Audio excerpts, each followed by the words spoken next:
Edo State new governor, Monday Okpebholo has assured the people of the state that his government will take the issue of security as a top priority and ensure criminals, especially kidnappers and those apparently like secret cult members and motor park tax collectors or Agberos who are known for violent crimes in the state are dealt with firmly.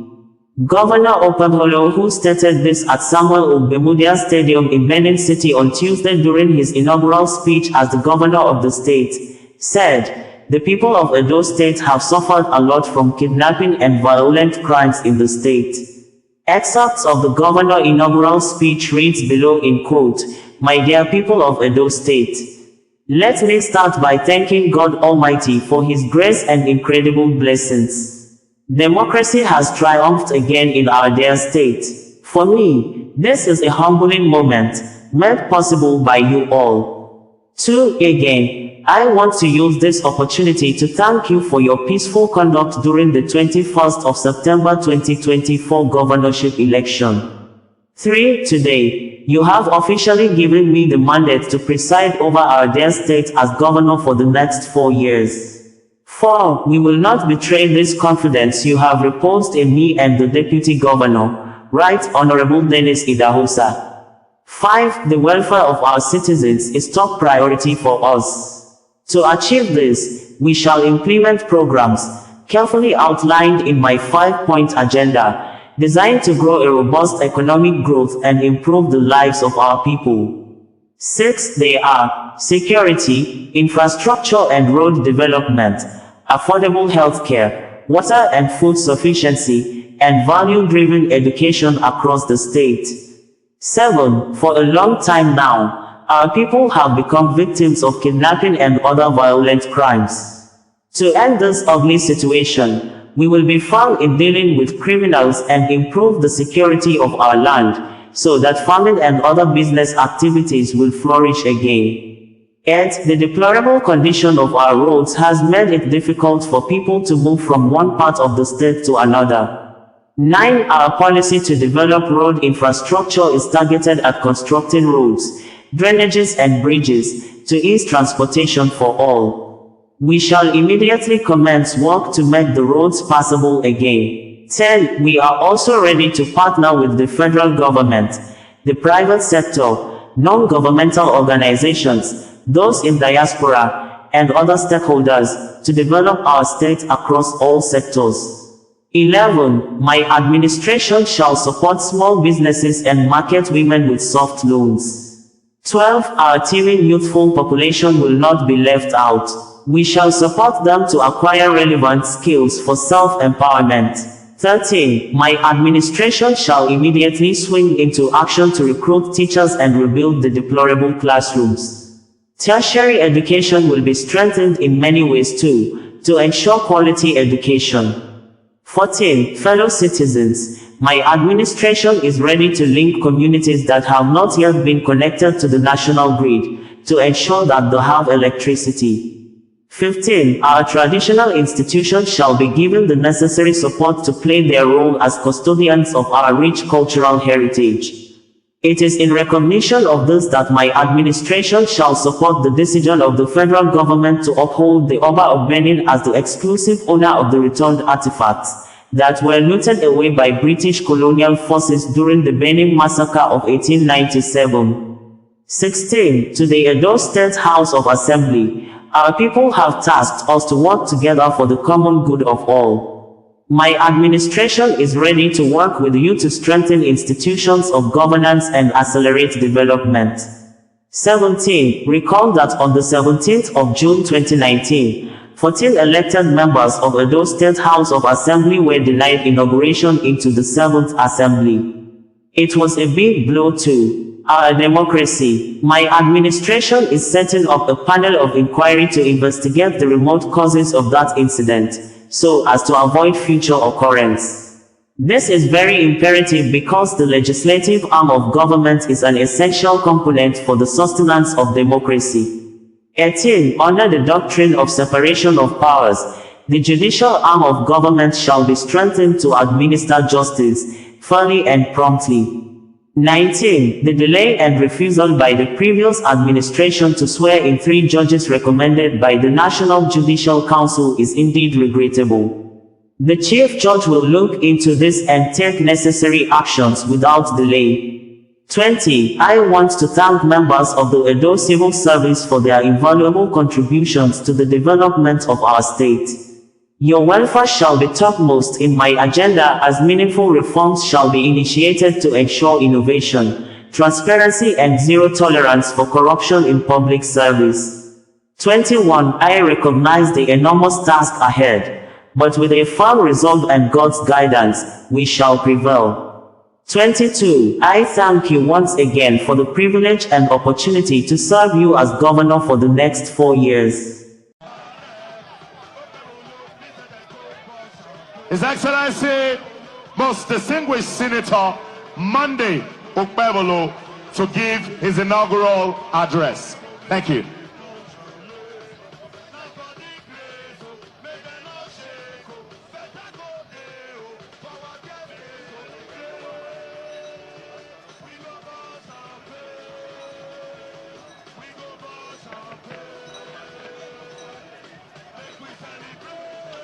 His Excellency, the President and Commander-in-Chief of the Armed Forces of the Federal Republic of Nigeria, the man I call my father today, Dr. Bola Ahmed Tinubu, GCFR.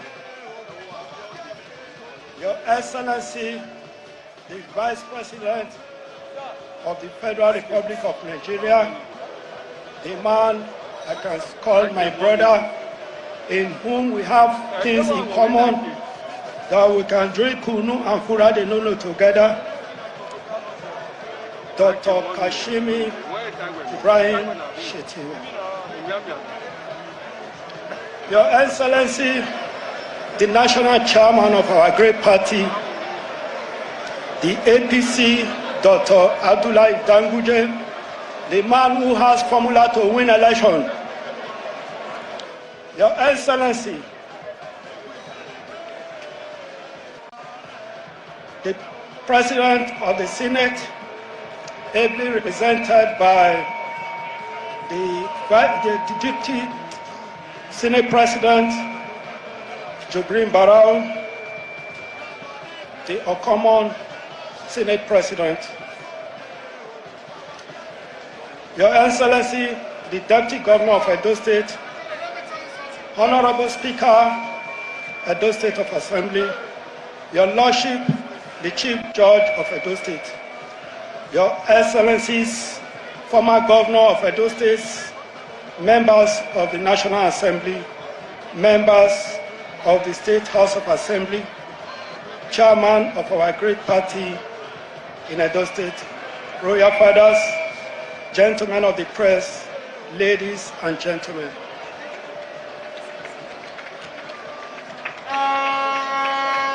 My dear Edo State, let me start by thanking God Almighty for His grace and incredible blessings. Democracy has triumphed again in our dear state. For me, this is a humbling moment made possible by you all. Again, I want to use this opportunity to thank you for your peaceful conduct during the 21st September 2024 governorship election. Today, you are officially giving me the mandate to preside over our dear state as governor for the next 4 years. We will not betray this confidence you have imposed in me and the Deputy Governor, Right Honorable Dennis Idahosa. Your welfare, the welfare of our citizens, is a top priority for us. To achieve this, we shall implement programs carefully outlined in my 5-point agenda, designed to grow a robust economic growth and improve the lives of our people. They are security, infrastructural and road development, affordable healthcare, water and food sufficiency, value-driven education across the state.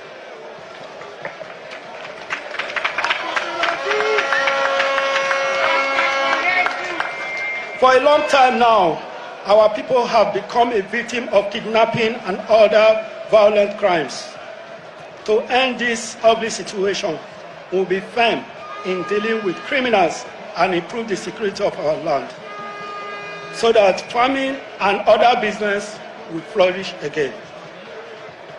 The deplorable condition of our roads has made it difficult for people to move from one part of the state to another. Our policy to develop road infrastructure is targeted at constructing roads, drainages, and bridges to ease transportation for all. We shall immediately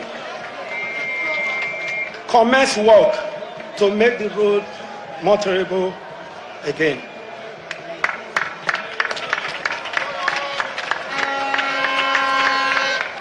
We are also ready to partner with the federal government, the private sector, the non-governmental organizations, those in diaspora and stakeholders to develop our state across all sectors. My administration shall support small businesses and market women with soft loans.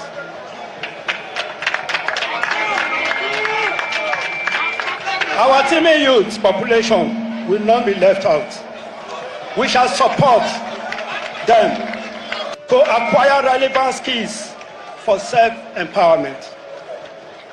My administration shall immediately swing into action to recruit teachers and build the deplorable classrooms. Tertiary education will not be structured in any way. So, we will strengthen to ensure good quality education. Fellow citizens, my administration is ready to link communities that have not yet been connected to the national grid to ensure that they have electricity.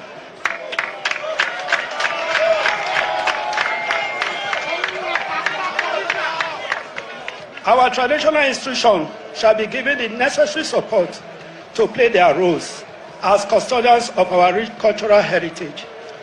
It is in recognition of this that my administration shall support the decision of the federal government to uphold the Oba of Benin as the exclusive owner of the returned artifact.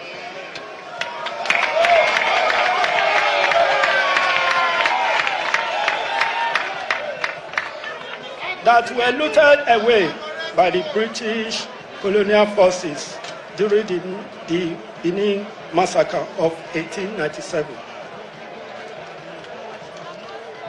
To the Edo State House of Assembly, our people has tasked us to work together for the common good of all. My administration is ready to work with you to strengthen institutions of governance and accelerate development. Recall that on the 17th of June 2019, 14 members of Edo State House of Assembly were denied inauguration into the seventh Assembly. It was a big blow to our democracy. My administration is setting up a panel of inquiry to investigate the remote cause of this incident.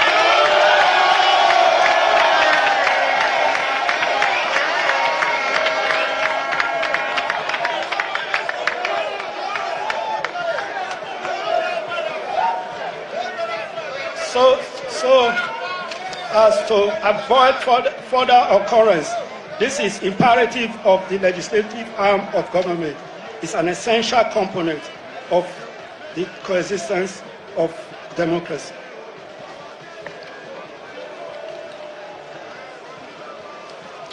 Under the doctrine of separation of power, the judiciary arm of government shall be strengthened to administer justice freely and promptly. The delay and refusal by the previous administration to sworn in the 3 judges recommended by the National Judicial Council is indeed regrettable. The Chief Judge will look into this and take necessary action without delay.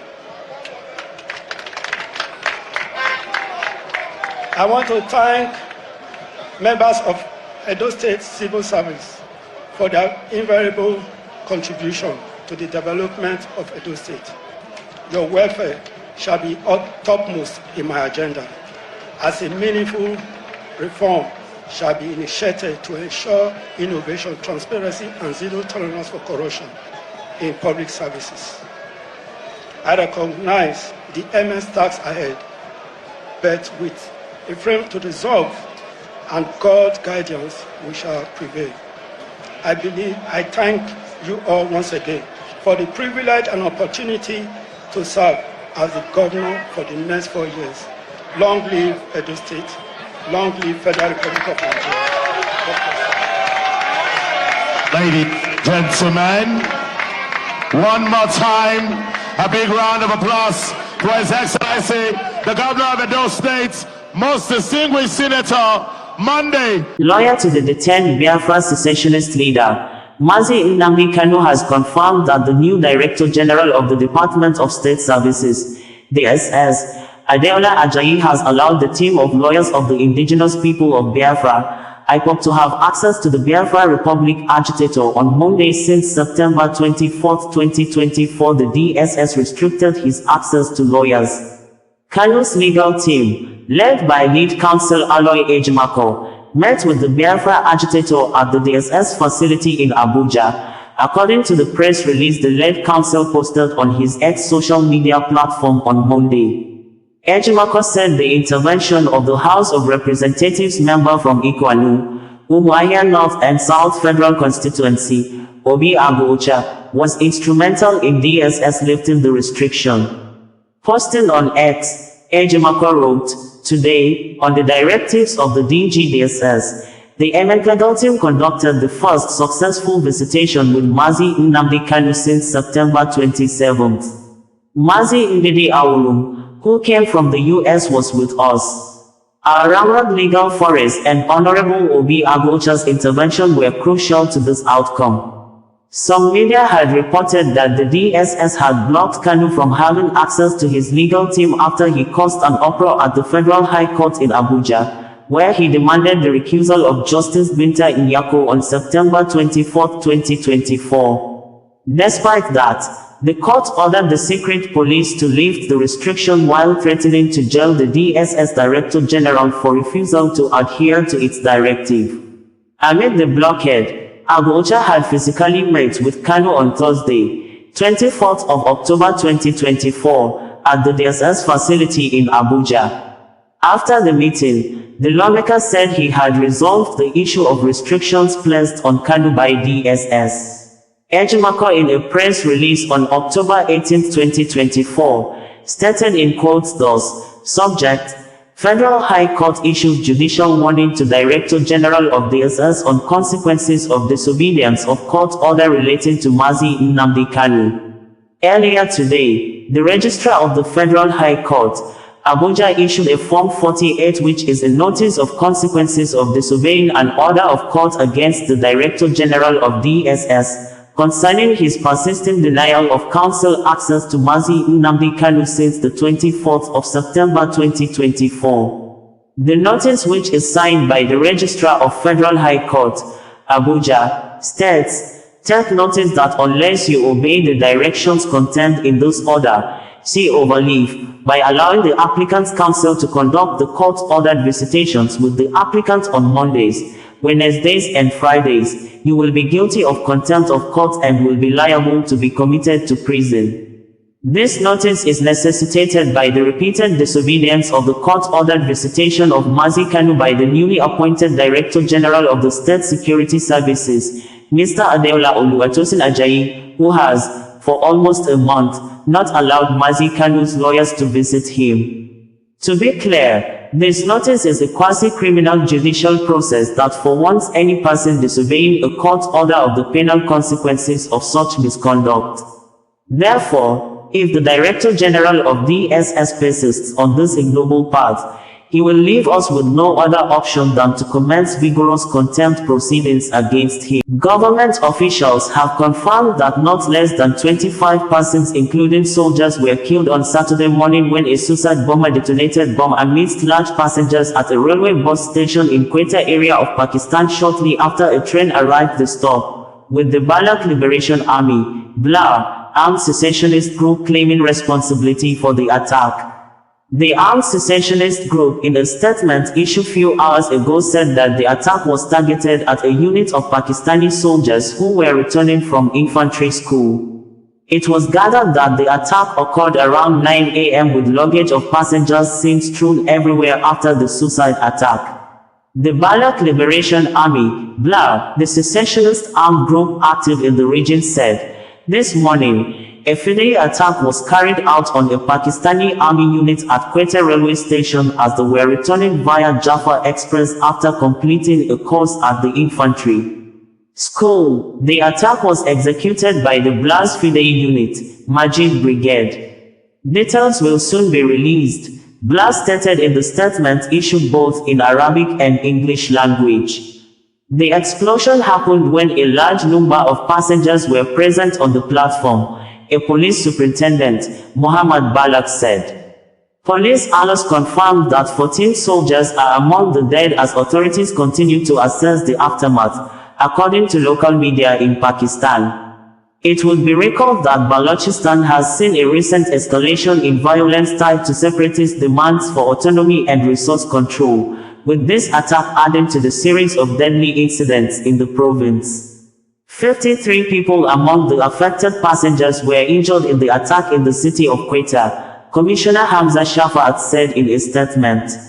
Explosion at the railway station was a suicide bombing, the statement said. The blast happened on a platform at the city's main railway station at about 9 a.m., Senior Police Superintendent Muhammad Balak said. According to AP International News Agency, a suicide bomber blew himself up at a train station in restive southwestern Pakistan on Saturday, killing at least 24 people, including soldiers and railway staff, and wounding about 50 others, some critically, officials said. The attack happened when nearly 100 passengers were waiting for a train to travel to the garrison city of Rawalpindi from Quetta, the capital of Balochistan province, according to Hamza Shafat, a senior government administrator. TV footage showed the steel structure of the platform's roof blown apart and a destroyed tea stall. Luggage was strewn everywhere. Police said about a dozen soldiers and 6 railway employees were among the dead at the station, where a walk-through gate has been installed to check whether anyone is carrying explosives, but there are multiple other entrances into the station without such security. Shahid Nawaz, who is the in charge of security at Quetta's train station, insisted that there was no breach of security, as the attacker was disguised as a passenger and he blew himself up among people. Shah Sufi Saidi Ali Dujana Godesi of Center of Sufism and Chishtiya Sufi Charity Foundation has reacted to the statement of Baloch Liberation, who had claimed responsibility for the attack. The Baloch Liberation Army's shameless claim of responsibility for the Quetta attack is a blatant display of their disregard for human life. This act of violence against a returning military unit at a railway station is not just an assault on peace but on the very principles of humanity. Their press release, celebrating this terror, underscores a chilling acceptance of violence as a means to an end, highlighting the urgent need for global efforts to curb such extremism and promote dialogue over destruction. Bringing you the news in a more digital way.